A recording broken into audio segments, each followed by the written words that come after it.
just say that it's an honor and a privilege anytime you are given an opportunity, really by God, to serve your country at any level, high, medium, low. I think the call to service is sacred. If you have the opportunity out of 200 million Nigerians to do it, you give it your best. I think what I've taken away from the experience is that we have a huge gap that's been created that really predates our administration. In fact, it goes back even to the military times of the military, where the general concept of the social contract between government and people has been riddled with this notion that it's you versus me, it's them versus us, and us versus them. When I first got this job, I went from being a journalist who is seen as being on the side of the people, so to speak. That's the perception, right? To being you're one of them, you're no longer one of us, you have joined them against us. That became the general perception. So when I was on radio calling on a show like this, and a caller will call in and will say, you joined the other people, and all of that. So it's just the general gap that exists, where people don't own their government, and government haven't done an effective job over the years of carrying the people along. So you have this gap that exists, and I think for a long time I would lay that at the feet of government for the most part, simply because in the days of the military era, you had a situation where you release press statements, and it's just one-way communication. You say what you want to say to the people, and you expect the people to swallow it, irrespective of whatever it is that you said. And I think that has really created the kind of situation that exists till today. With that said, I consider it a privilege to be in a situation where I can call, I can be present across the various media platforms in the country, and really make the case that government cannot function without the effective cooperation of every citizen of this country, and that includes, by the way, citizens with different political affiliations who may not be members of APC or sympathizers of APC or PDP or Labour Party, but everybody matters in this country. I think it's really understanding that all of us want roads, railways, water, power that's uninterrupted.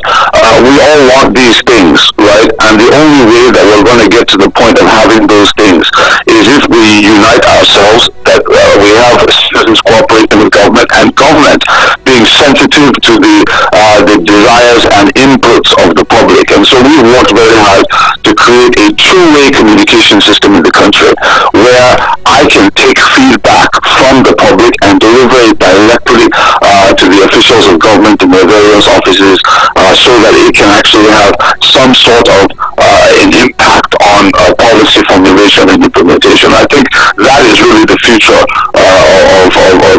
of government communications in Nigeria, two-way communication. Well, would you say you perform this function very well, as in when it comes to taking feedback, to the president? Because you hear Nigerians say stuff like, the president doesn't know what's happening. His media advisors and media people don't relate to him actually how the Nigerians feel and the pulses of Nigerians. When they make such assertions, how true would that be? Well, I think there are a few things to unpack there. One is that the feedback is more than just feeding back to the president. The president, yes, is the commander-in-chief and the chief executive of the country, but the way Nigeria is administered, as you know, is you have a federal executive cabinet with federal ministers who are responsible for their sectors. So if you want, the president is not taking day-to-day decisions over the various sectors of the economy. He is dealing with the things that have not been dealt with by the federal ministers on a day-to-day basis. So really, when I'm talking about feedback, a majority of the feedback I'm giving back is to those who are directly involved, at the level of dealing with the sectors that are being, queried or discussed by Nigerians. So, for example, I could have a conversation with the Minister of Information, for example, on the need to, ramp up the activities of the National Orientation Agency in terms of giving effective feedback to the grassroots, local governments in their local languages, which we have the capacity to do, but for whatever reason has not been effectively, conducted over a period of time. I could give feedback to the Minister of Water Resources on the workings of a dam that has been reported on by a citizen when I call into a radio station in Niger State, for example.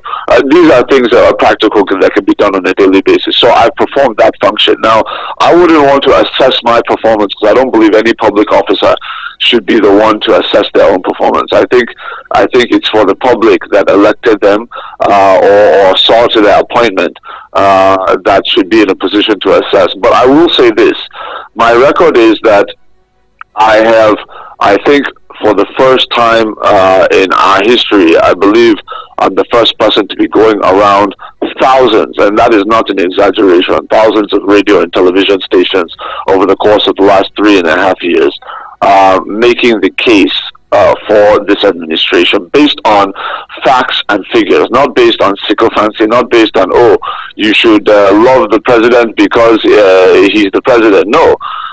I'm saying that this is what we inherited. This was the crisis that we came into. This is 40, 50 years worth of neglect across all these sectors, whether it's roads, railways, power plants, dams, airports, seaports, all the things that we know have not been done. What is the situation today? What are the things that we've been able to leave on ground despite having half the revenues and half the time of the other people that came before us? These are the kinds of factual cases that I make, and then I respect the intelligence of Nigerians to come to their own conclusions. Now, it does not mean that there are no challenges in the country. It doesn't mean that the economy is soaring at a time when the global economic picture right now is very gloomy. No country has it easy right now. Growth is slowing everywhere. Inflation is rising everywhere. Interest rates are rising everywhere. So you have an energy crisis around the world.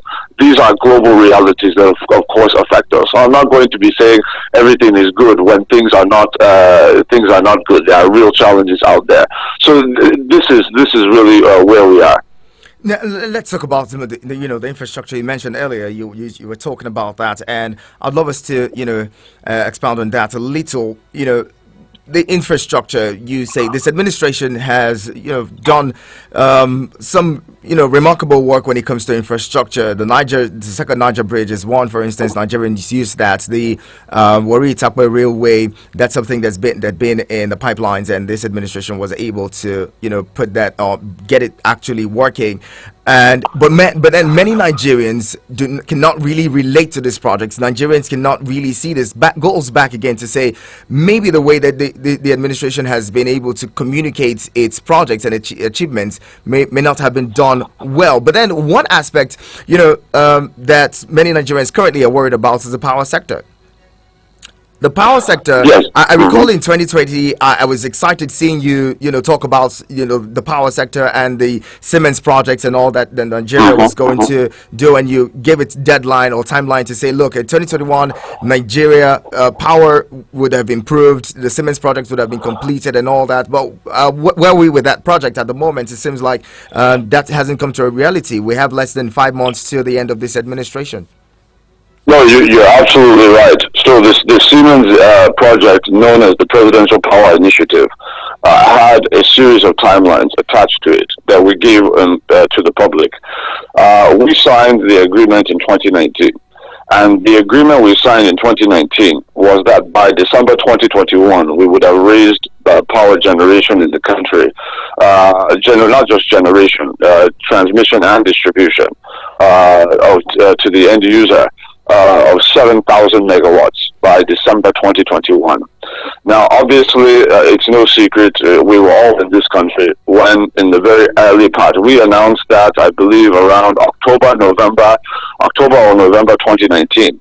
None of us could have imagined that 3 months later the world was going to shut down due to a once-in-a-century global pandemic known as COVID-19.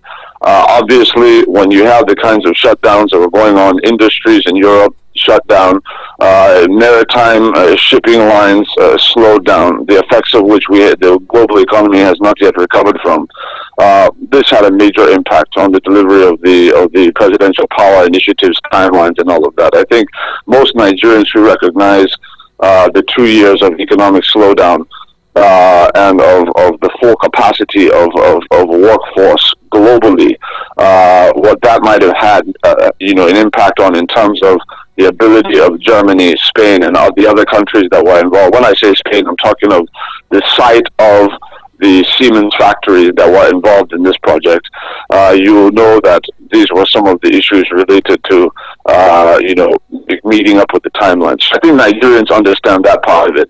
But the other part of it is that we have been able to recover much of that process, obviously not meeting up with the original timelines as a result, but we've been able to expedite to make up as much lost ground as possible. Already we have brought into the country about 15 of the mobile transformers that have been manufactured for Nigeria in the Siemens factories across Europe. So that process is going on, and we believe that over the course of the next, say, 6 months or so, we're going to see a very significant stabilization of power. You know, the Siemens project is not really just about raising generation. The first kind of target is to ensure that we achieve qualitative power. We ensure stabilized power so that we don't have these kinds of current surges and these kind of down blasts that lead to the spoiling of various appliances in Nigerians' homes and businesses. We want quality currents that are always the same, that are reliable. So on the one part of it, you're dealing with the quantity of power. On the other part, you're dealing with the quality of power. And by putting in place the distribution infrastructure that we're now putting in place with Siemens, we're going to ensure that the power is not just quality, but also quantitative over time. So the way it works is phase one is 7,000 megawatts, which deals with getting the 2,000 megawatts that had been stranded. This is power that we are generating, but we are not able to get it across the grid and distribute it into the homes and businesses of Nigerians. Where the first phase deals with ensuring that we add that 2,000 megawatts that's stranded to the 5,000 megawatts we've been able to push out, so that you have the 7,000 megawatts. Then the second phase deals with, and this is all simultaneous. We're not doing one and then doing the next phase. Everything is simultaneous. The second phase is taking Nigerian power generation, transmission, and distribution to 11,000 megawatts by, I believe, 18 months after phase one would have been completed. So approximately, give or take 2 years from this point where we are now, because we should be finishing phase one within the next 6 to 9 months. Then the final phase is about 3 years from now. I believe it's 3 or 4 years from now, because it was pushed back. Originally, it was 2025. If things had gone according to schedule, if there was no COVID from 2019, it would have been 2025 for the completion of phase 3. But I believe now it's going to be 2027. Probably the end of the first term of the next president is the target. Is essentially that we would have raised power generation, transmission, and distribution capacity in the country to 25,000 megawatts. So that involves, the massive construction of new power generation facilities, as well as an expansion of the national grid transmission-wise, and obviously the massive availability of new transformer stations and power lines across the country. So it is a significant endeavor. The funding is on ground. It is in place. There's nothing in terms of funding that has been lacking. We've paid Siemens directly, so there are no issues with funding. It's just a matter of allowing the time the time for the processes to play out to pass, and that's what's going on right now. Now, Ajuri, whether 6 months or 24 months from now, it's very clear that this administration must have got left power before any of these things will be completed. What's the guarantee that these projects will be completed when this administration leaves office? Well, it's a great question. And one of the things that we have found very interesting is that our political opponents, who today say that we have failed, have written in their policy documents and manifestos that all they want to do in the power sector is to continue the presidential power initiative of the Buhari administration. So there's no major candidate today in the country that is not talking about continuing with the presidential power initiative. All of them have pledged that they're going to see to its conclusion. So clearly, we're doing something right in the sector. But let me say that we have set the financial frameworks in such a way that almost irrespective of who takes office, everything is set for our contractors to be paid. So we are not.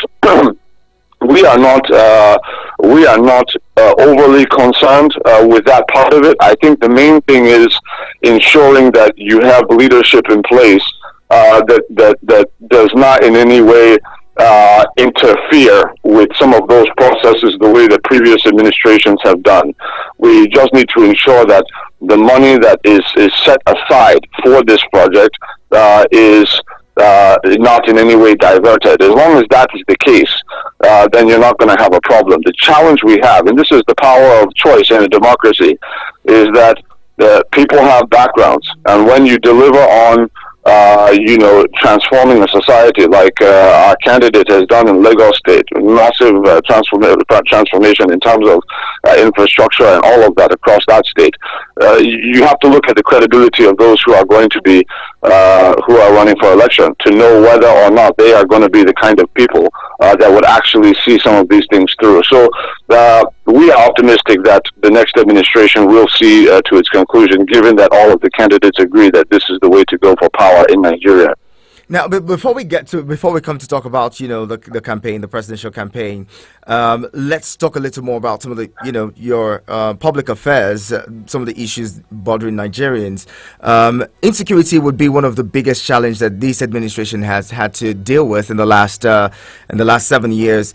The president just yesterday mentioned that 1 billion naira had been invested in security in the defense and security sector to ensure that territories are recovered from terrorists.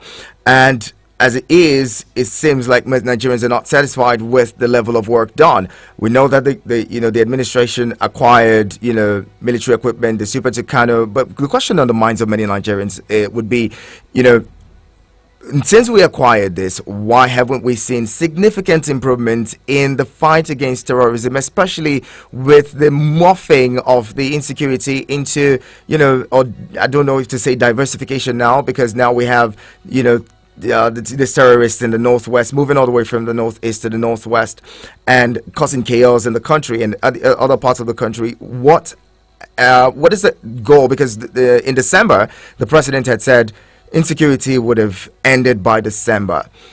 That promise seems like it's quite shaky. We're in January now, and there's still insecurity in the country. How well would you say this administration had fared with the fight against insecurity? Because judging from the president's or the campaigns in 2018, yes, if you're asking the question about insecurity and how far we've gone, I think this is what we need to do. We need to distinguish between the narratives of the opposition People's Democratic Party and their partners in the media from the reality on ground. What do I mean? In 2015, we had a situation in which 1/3 of the entire northeastern geopolitical zone was under the parallel governmental administration of terrorist organizations. You had ISWAP collecting taxes, administering land, right, setting up its own parallel government structure in some of these places. SS had been run out of their palaces. Entire communities had been run into IDP camps. You had bombs going off all over Abuja, bombs going off all over Kano, bombs going off all over Kaduna, bombs going off all over the north. You had situations where boarding schools were being raided. The children were going to sleep at night in a boarding school in some of these states. They will wake up. They will not even get to wake up right? They will just kill them while they're sleeping. These are things that we saw. You remember Bunyadi. These were things that were going on. I was a reporter in the newsroom then in Abuja. I covered the this day bombing myself personally. You didn't know on a day-to-day basis. Remember what happened at Banex and Malabar. I mean, you didn't know on a day-to-day basis whether you leave home, you will come back. That's how bad it was. Not a single bomb has gone off in Abuja since the president took office. What we are saying is that the Northeast, in the situation in the Northeast is such that today the entire leadership hierarchy of ISWAP has been decimated. The leader, Abu Musab al-Banawi, has been assassinated and taken off the field. Abubakar Shekau, the original Boko Haram faction, has been assassinated and taken off of the field. Decimated the entire leadership hierarchy. All of those attacks that we saw in the Northeast, you're not seeing them again now. All of the territory that was taken, they don't have a square inch of territory in this land that they are sitting on and administering. None. Zero. They're gone. Ajuri, Nigerians would also argue if you can just allow me very quickly to land my point, is that my point is that whether it's the Northeast, the emirs have all been returned to their palaces, the schools have all been opened, and the territory had been taken. If you look at the Northwest, which is what you mentioned, much of the problem in the Northwest is not a transition of terrorists from the Northeast going to the Northwest. Much of the problem in the Northwest is actually people coming in over the border from the Sahel. It's a separate threat. It's not a diversification, because the banditry was an issue even before Mr. President took office. But because Boko Haram was so bad, people didn't even consider the criminal work of the bandits, because Boko Haram was the one bombing, sending bombs all over the country and everything like that. So my point is that these threats have been here. If you look at what was going on in the Northwest, what was going on just up to 2 years ago, you would have seen, you wake up in the morning, newspaper says 70 people killed last night in Zamfara, 70 people killed last night in Sokoto, and all of that, day after day after day. You're not seeing those reports anymore. You're not seeing those casualties anymore. The reason why is because of the work of our gallant armed forces in the Northwest. If you look at the Middle Belt, that's the last point. Look at the Middle Belt. 4 years ago, what were you seeing? Incessant clashes between farmers and herdsmen. They will say Fulani herdsmen at that time, right? You wake up in the morning, they say, 20 people killed last night in Jos, 85 people slaughtered last night in Benue, 25 people killed last night in Nasarawa. Every single day you were seeing those reports. You're not seeing those reports anymore. Why? We put several forward operating bases in those locations, secured those locations, and now you're not seeing any of that anymore. So when we say that, President Muhammadu Buhari has not dealt with insecurity, they wanted security to be the biggest issue of this election. The problem is that there's not enough of the kinds of security problems that we had in the past for them to talk about, which is why now they can be talking about things like, there's poverty, or there's this problem. But security has not been at the forefront. There's a reason for that. So my point is that when we say that, President Muhammadu Buhari has not dealt with security, you have to be able to distinguish between the narratives that there's so much insecurity in the land, and then look critically analyze what is the actual situation in terms of insecurity across the country, particularly relative to what it was. Anybody who does that will know that we have gone very, very far in dealing with insecurity in the country. Well, I agree with you. Maybe most of those bombings have not been going up and all that. But then we've had really serious terrorist, attacks in the last couple of years. Just last year, there was the train attack. Which is what I've already acknowledged that we've had. I've acknowledged that part of it already. I've said that in the last, particularly the last 2 years. I remember we had the unfortunate incident on the Abuja-Kaduna rail line, for example, right? So I'm not saying that all is Uhuru. What we are saying is that compared to what it was before, we've made massive progress. Whether you talk about bandits, whether you talk about killer herdsmen, whether you talk about Boko Haram or ISWAP that had been decimated, taking back our land and all of that, the massive armament of the armed forces, the indigenous establishment of facilities, manufacturing our own small arms, our own homemade drones, our own homemade mine-resistant ambush protecting vehicles, our own armored personnel carriers. These are things that were wholly imported before 2015, when you had Asuki Gate going on, where they were sharing billions of dollars of arms funds. Now, instead of importing all of these things, we're creating them locally. Massive armament of all branches of the military. So it's not a coincidence that when you stop stealing the money that is intended to upgrade the capacity of your armed forces, you now get the result where they're able to actually tackle the security threats because they're dealing with first-class weaponry and first-class equipment. This is what we now have. So I think we've gone a long way. Very well said. I'd love us to touch on the campaigns in a bit, but before then, we'll take a quick pause and the conversation continues. Keep it with us on your radio experience. You can count on Eagles 102.3 Abuja.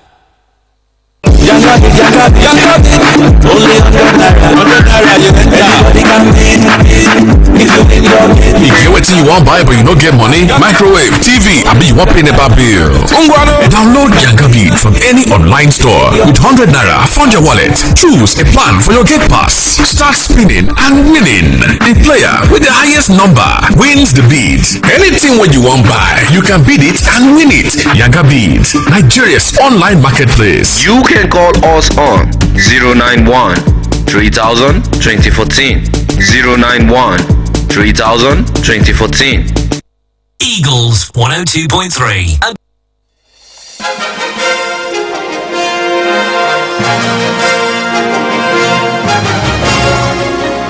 Well, the conversation continues here on your Eagles Outlook on Eagles 102.3, your radio experience you can count on. We have discussing with us this morning the Buhari administration scorecard and the Ashiwaju campaign.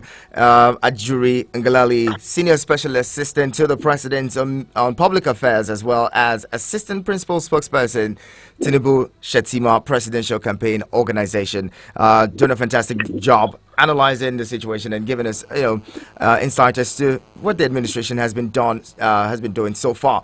Now, as the administration wraps up, you mentioned earlier that it seems like opposition doesn't have so much to campaign against, this administration, and that, that's speaking on poverty and all. Looking at the economy with the way that things have gone up in the last few years, inflation now at 21%, unemployment rates going up, all of that, and the foreign exchange, the naira losing its strength almost on a weekly basis. This administration, the Buhari administration, is one that many Nigerians expected to have turned around the economic situation of this country, which was one of the focus of the administration when he came to power. So, if, for instance, the president has a team of people who are not doing well to better the lot of Nigerians, economic-wise, why isn't the president fired these people? That's the question, that I would ask. Why hasn't? Because the president cannot do everything on his own. The president is just one person. He has ministers and other people who act on his behalf in that regard. Why not fire these people and bring in fresh hands who can actually change things? Unfortunately, my brother, economies do not rise and fall on the basis of how willing you are to quickly fire people when things go bad. In fact, that is the recipe for disaster. I think governance is not whimsical, and it's not based on impulse, and it's not based on a reaction from a crowd. You can't play to the gallery when you're in government. You have to actually deal with the issues as they are, understanding why things are the way they are, and then knowing how do you solve those problems, even if it's not overnight. What we've said, in fact, I started in the opening the conversation talking about the fact that interest rates around the world are going up.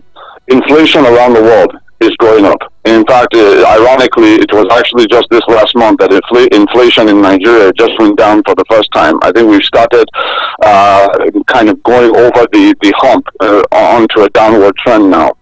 We've done this before. I think there was a point when we had 36 consecutive months under the Buhari administration where inflation had been going down from, I believe, a previous high in 2016 of about 20 or 21%, where we are now, down to about 11%. So we've done it before. But what my point is that there is a link between what is going on in the domestic national economy and what is going on in the global economy. You're not going to be in a silo. You're not going to be exempted from these forces. So when, for example, Russia invades Ukraine and you have a spike in energy prices, right, that is naturally going to have an impact on things like the availability and price of oil or fuel, which has its own knock-on effect on government revenues, which has its own knock-on effect on growth, dealing with manufacturing, dealing with construction, dealing with the investments that governments make, right? It has its own knock-on effect on even the private sector, on the ability to do business. When your energy costs have gone up as a result of factors that are beyond the shores of Nigeria, right, then that means that you now as a company have to pull back on some of your spending plans, pull back on hiring, pull back on so many. So my point, my brother, is that these things are all interconnected. We are operating a globalized economy now. There's no such thing as Nigeria is having problem. Everywhere else is paradise. That's not how it's working.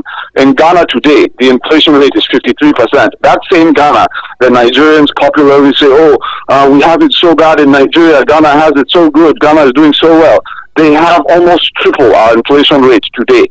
So my point is that nobody is having it easy. In the UK right now, you're seeing tens of thousands of doctors across the country striking. They are rationing power, rationing light. The way NEPA used to do, cut off, they will give it back to you in 3 hours and all of that. They're doing that across Europe right now as we speak. These places we say are heaven on earth. This is what they're doing. So they're suffering everywhere right now.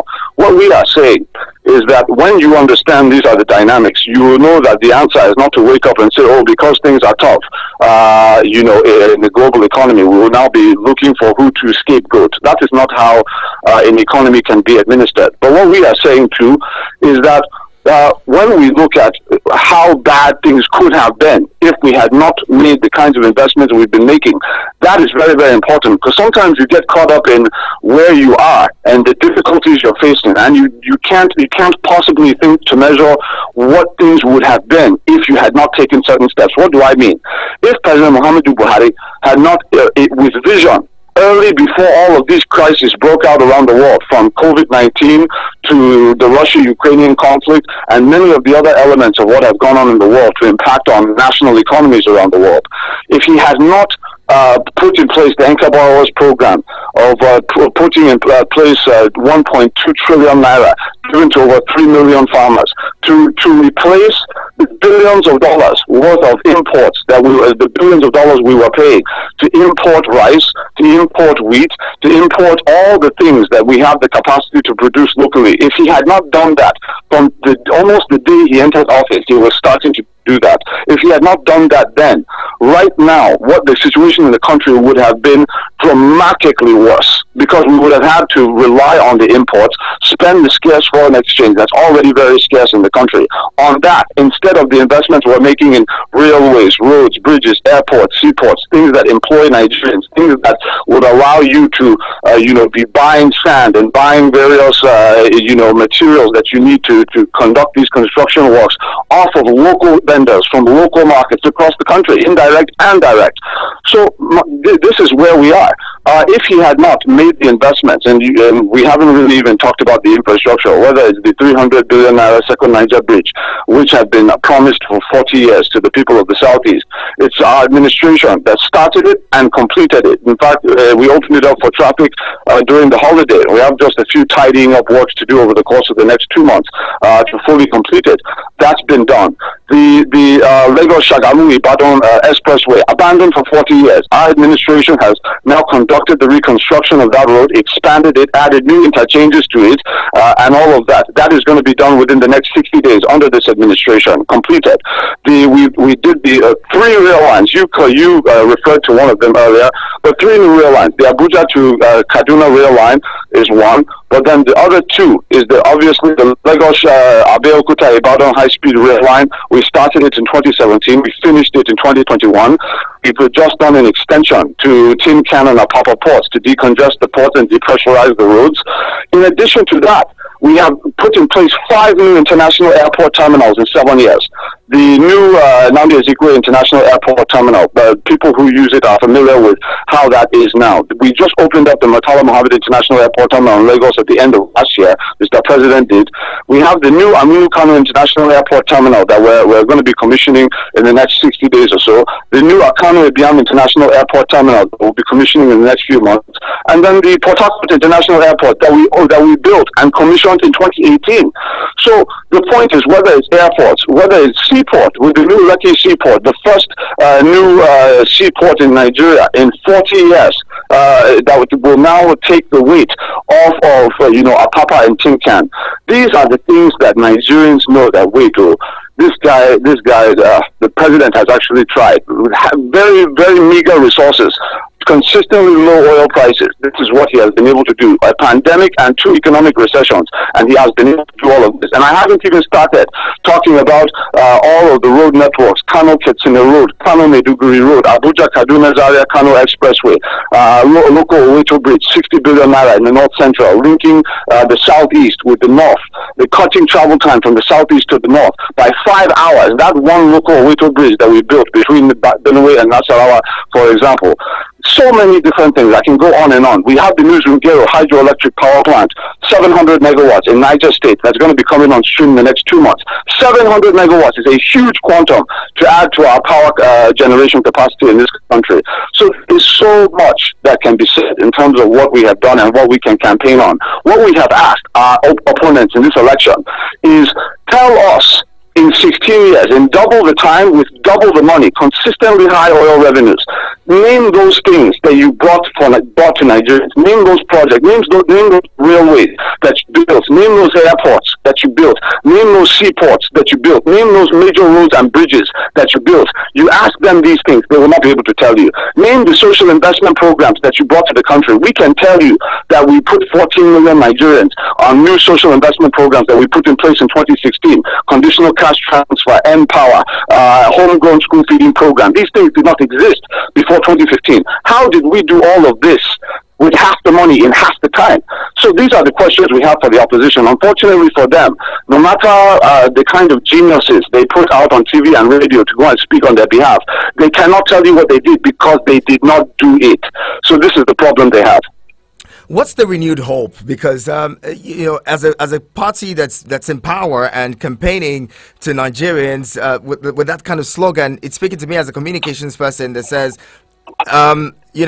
the hope that we had was dashed, but now we're renewing the hope. What's the Ashwaji campaign coming on with for Nigerians to say, oh, we're renewing your hope and we hope to accomplish this and this and this, and if we get the mantle of leadership in 2023? Yeah, thank you very much. So when we say renewed hope, I think there's a fundamental misunderstanding amongst the general public about what we mean by renewed hope, which is why we've had to really explain this. Is when we say renewed hope, we're not referring to the failures or shortcomings of the present administration. Not at all. What we're referring to is saying, look, we know that times are tough. We know that there's been a once-in-a-century pandemic that the world has yet to recover from. We know there have been recessions. We know that there is general suffering around the world and in Nigeria as a result of some of these events. We know that, in spite of our best efforts. So what we're saying is, we're going to renew the hope of our people in view of these challenges and make sure that we deepen the work of building on the foundations laid by President Muhammadu Buhari's administration across the sectors. So, for example, when you have roads and bridges being built across the country, that's something that should have been done a long time ago, that we would now be focused on things like, building innovation hubs for our young people to build their own MSMEs out of, for example, to allow us to face things like, providing massive entrepreneurship, counterpart funding. I'm sorry, not counterpart, but funding for startups created by young Nigerians. I mean, these are things that governments can do on a large scale when the basics that should be done have already been done. I'm talking of, basic road linkages, basic bridge linkages. I mean, the things that just government should have been done a long time ago that have not been done because of failed administration or over time. So the president has now come. He has now done a lot of those things, right? So we can now focus on some of the bigger picture items. What are those bigger picture items? That's what I want to really explain. His Excellency Ashwaji Bola Tinubu is, I think, one of the most innovative and probably what will go down as the most important legacy of his administration in terms of the impact it will have on the quality of living standard for all Nigerians of living anywhere in the country is going to be the establishment of a consumer credit system. How does this work? We recognize that much of the pain and hardship felt by Nigerians, and even the motivation to engage in corrupt practices generally, stems from the fact that the system of the country, the economic system of the country, has asked our people to find money outside of their legitimate income to afford even decent things of life. So, for example, you need to buy a house. We're asking you, effectively, the system is requiring you to pay upfront in cash for a house.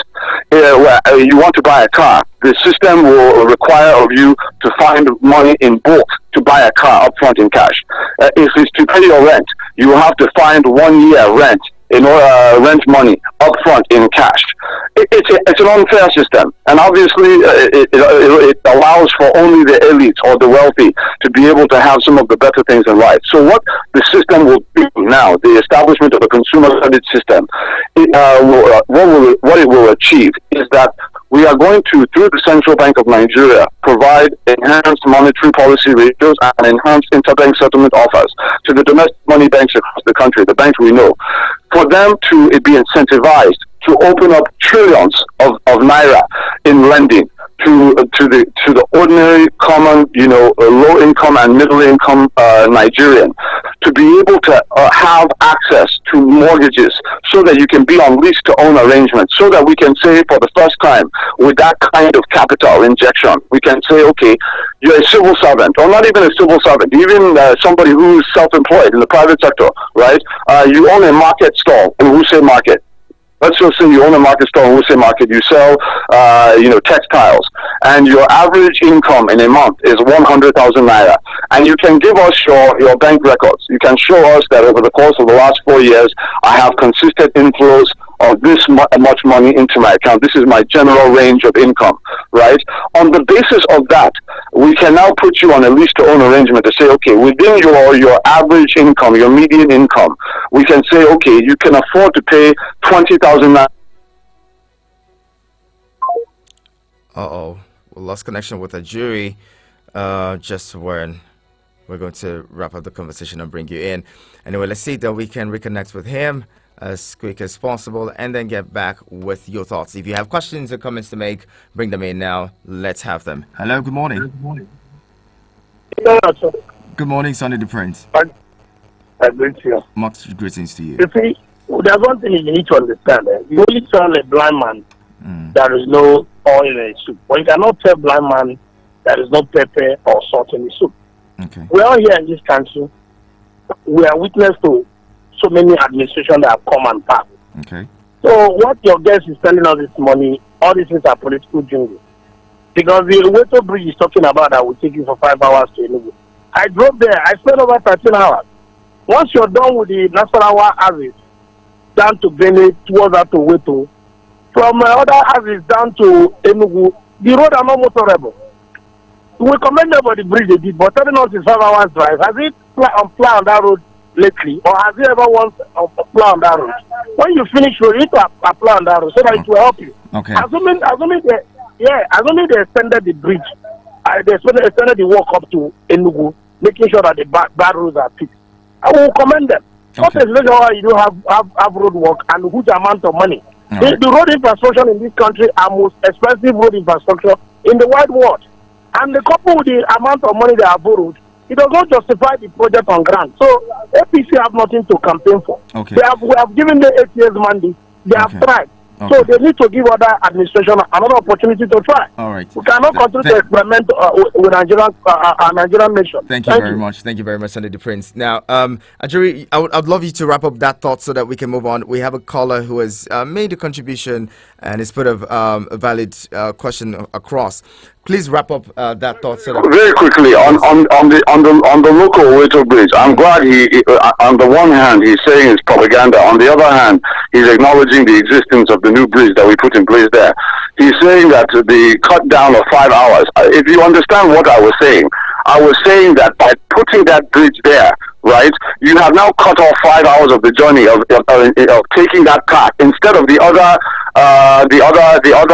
traditional path that would have taken the 5 or 6 plus hours more that you would have had to take. That does not now mean that every single stretch of road leading up to that bridge on both sides has been completed. Did I claim that? I did not claim that.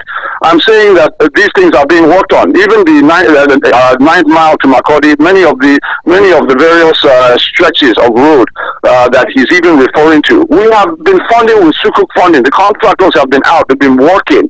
So to say that yes, there are some bad stretches, of course, we don't even pretend that we don't try to pretend that you're going to have 50 years worth of misappropriation, diversion, and neglect solved but in 7 years with the kind of limited oil revenues that we've had as a country. Of course, nobody expects that.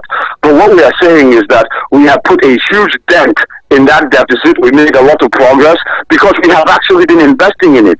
Instead of having some of these political charlatans as the Minister of Works and Housing, we have had His Excellency Babatunde Raji Fashola as our Minister in that sector for now almost 8 years. You can see the difference between what was on ground before we came in and what is on ground today as a result of putting a serious administrator in that position. So yes, you can say that not everything has been done. The expectations of Nigerians are very realistic people, and they're intelligent people. They're not swayed by somebody who will say that, oh, there's one bad segment of road. I mean, come on, we understand the country that we're living in now. It doesn't take away from the fact that we've done what nobody else wanted to do when they had much more money and much more time to do it. Now, the point I was making was on the consumer credit system. The issue at hand is that we are going to now be able to provide 20,000. You say, okay, 100,000 provable income over a period of time. We can say, okay, take 20,000 naira out of your salary, right, and apply it to a lease-to-own mortgage agreement, so that you'll be living in that house, right, that has been constructed under the social housing scheme. But then, while you're living in that house, you are also paying for it on a monthly basis until you own it on very low interest. This is the future, so that you can enjoy the better things of life even while you're paying for them, instead of asking you to pay everything up front before you can access it. That is the future for automobiles. That's the future for housing. That is the future for large appliances. It can be done through the consumer credit system, and we will deliver it. Nicely. Well, let's talk about, we're talking about the presidential campaign, or we're talking about the president, the person who is hoping to be president of Nigeria. And one thing that has come up in that conversation, we can let it, put it aside, is the health status of your candidate. Many people have said, oh, Asiwaju isn't healthy, isn't strong enough, he cannot lead a country like Nigeria, putting side by side the fact that President Buhari, for a considerable number of days in the life of his administration, was away on health grounds. Mm-hmm. So they're worried. We don't want a repeat of that. Yeah, well, first of all, we recognize that anybody can get sick, right? If you're referring to President Muhammadu Buhari, you would recall that the president is age mates with some former heads of state, some of whom cannot walk unassisted today. The president can walk, he can run, he's healthy, nobody is even questioning his health today. I'm most particular about, your presidential candidates at the moment. No, I know. I'm making a point. My point is that anybody can get sick and anybody can recover. You can get sick at 25 and recover, or not recover. Depends on what the will of God is. But what we are saying is that the presidential candidate of the All Progressives Congress does not have a health problem. It comes down to this thing that, again, we're talking about. What is the narrative? And then what is the reality? The narrative is that we're presenting a half-dead man who cannot get up out of his bed every morning without assistance. That is the narrative. The reality is that you have somebody moving around all states of the federation, standing up, giving speeches, had a town hall meeting with all the business executives in the country, stood for over 1 hour, not just giving speeches, but also taking their questions, responding to their questions, standing all while he was doing all of this thing. Nobody was around him holding his hand, like you see in the case of other candidates being assisted up and down the stairs. That's what you'll see when you look at the opposition candidate. So look, the point here is, when we talk about our candidate, yes, he had his knee surgery. Anybody at any age can have a knee surgery. These are things that something happened and he had to correct it. That's normal. It doesn't mean he's sick because he had a knee surgery. The surgery was successful, and now he's up, running up and down, working out, doing everything that other people do. So the idea that in illness or if there's this big impairment and all of these things, it's proven false by the reality. So what we challenge people is, okay, you can listen to the narrative, fine, no problem, but try and match that narrative to the reality of what your eyes are seeing, and then come to a conclusion. Don't just hear a narrative and say, oh, it's true because everybody is saying it. No, it's not so. All right. Ajuri Nglale, Senior Special Assistant to President Muhammadu Buhari on Public Affairs and Assistant Principal Spokesperson, Tinubu Shetima Presidential Campaign Organization. Thank you so much for talking with us this morning. Really appreciate your time. Thank you very much for the privilege. God bless you. Thank you again. And well, sorry I couldn't take several calls this morning because, well, it's more important to hear from the horse's mouth and also, put them under the scrutiny and see what it is that they also have to say. 09073530044 is the number to call. I'm sorry I can't take anymore. Oh God, what's happening? Okay, anyway, we'll have to leave this here because we're out of time. We'll let it go now and we'll continue the conversation on 102.3 Extra, or rather the Midday Extra. My name is Ihana Prince. Business News is up next.